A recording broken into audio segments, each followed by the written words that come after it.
11 अप्रैल 2011 को जब अरुणिमा लखनऊ से दिल्ली आ रही थी और ट्रेन में कुछ बदमाशों ने अरुणिमा से उनकी सोने की चेन छीनने की कोशिश की, लेकिन अरुणिमा वॉलीबॉल चैंपियन थी।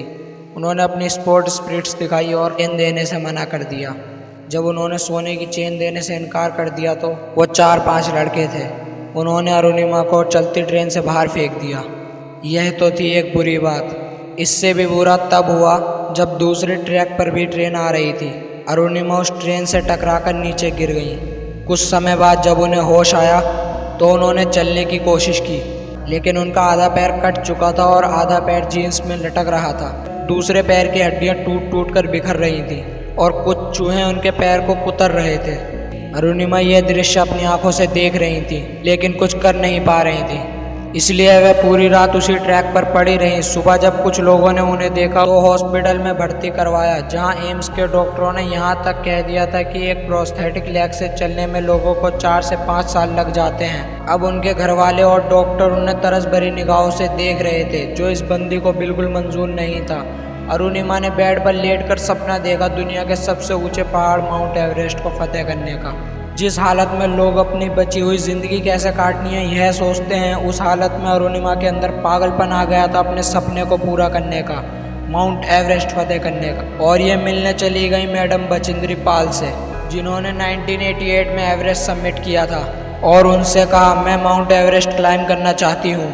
अरुणिमा की हालत देखकर उनकी आंखों में आंसू आ गए और उन्होंने कहा, अरुणिमा तुमने अपने अंदर तो माउंट एवरेस्ट फतेह कर लिया है, बस इंतज़ार है लोगों को बाहरी रूप से दिखाने का। अरुणिमा ने ट्रेनिंग शुरू की और आप यकीन नहीं मानोगे, लोगों को जहां 2 मिनट लगते थे बेस कैंप जाने के लिए, वहीं अरुणिमा को 2 घंटे लगते थे। और ठीक 8 महीने बाद कैंप से सब साथ निकलते, लेकिन अरुणिमा सबसे पहले टॉप पर पहुंचती थी। और 21 मई 2013 को उन्होंने माउंट एवरेस्ट फतेह कर लिया। और अरुणिमा बताती हैं उन्होंने यह एवरेस्ट अपने शरीर से नहीं बल्कि अपनी सोच से फतेह किया है। वो बताती हैं जब वो रात में क्लाइंबिंग कर रही थी तो जहां उनकी हेडलाइट जा रही थी वहां सिर्फ उन्हें लाशें ही लाशें दिख रही थी। वो सोच रही थी कि जो मैं काम कर रही हूँ यह भी वही करने आए थे। और इनके तो हाथ पैर भी बिल्कुल ठीक थे। उन्हें विश्वास था कि जो ये लोग नहीं कर पाए वो मैं कर सकती हूँ, और मैं अपने लिए ही नहीं बल्कि इन सब लोगों के लिए एवरेस्ट फतेह करूँगी। उन्हें डर लग रहा था, लेकिन अंदर इतना मोटिवेशन आ चुका था कि वह पीछे हटने को तैयार नहीं थी।